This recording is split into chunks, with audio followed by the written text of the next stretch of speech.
Welcome back to the most news in the morning as job cuts and the housing crisis catch more and more homeowners in the crossfire. Mortgages and defaults are skyrocketing. But one congresswoman says she's sick of bailouts for Wall Street and nothing for the folks who might soon be living on Main Street. She's telling her constituents to become squatters in their own homes. Drew Griffin has the story.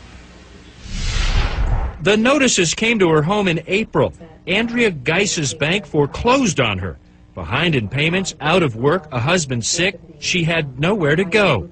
So she decided to follow the advice of her congresswoman and go nowhere. Geis is part of a new movement in the housing crisis, squatters. For lack of a better term, you're kind of squatting in this house, aren't you? Basically, yes. More than 4,000 properties were foreclosed on in Toledo's Lucas County last year. This year, it could be worse. Elected officials are saying Toledo is not in a recession, it is a depression. It is this bleak backdrop that inspired Toledo Congresswoman Marcy Kaptur to take the floor of the House earlier this month to tell her constituents to stay put. So I say to the American people, you be squatters in your own homes. Don't you leave. Kaptur says she has had it with government bailouts for Wall Street banks, but nothing for homeowners. She is advocating for a legal revolution, a demand that not one of her constituents leaves their home without an attorney and a fight. Even if they've been foreclosed on, don't leave. If they've had no legal representation of a high quality, I tell them stay in their homes. Kaptur is behind a strategy called Produce the Note.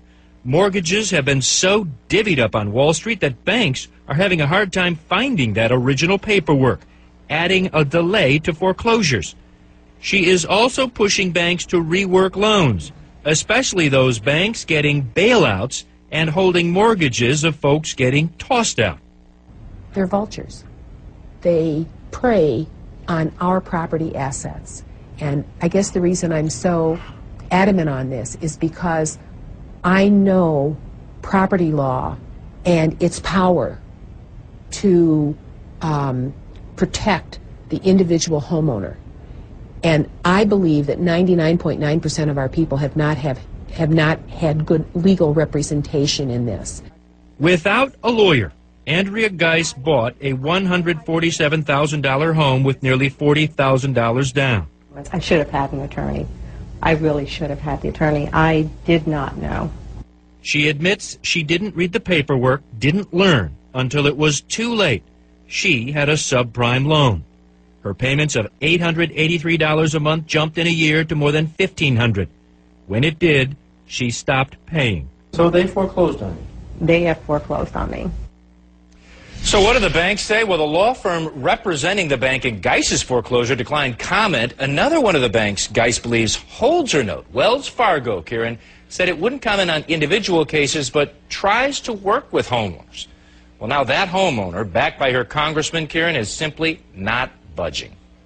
It is, and it's a situation that we see replayed all over the country. The other thing is people say they have been having trouble as they try to reach out, make contact, and figure out if there's some way to rework their loan.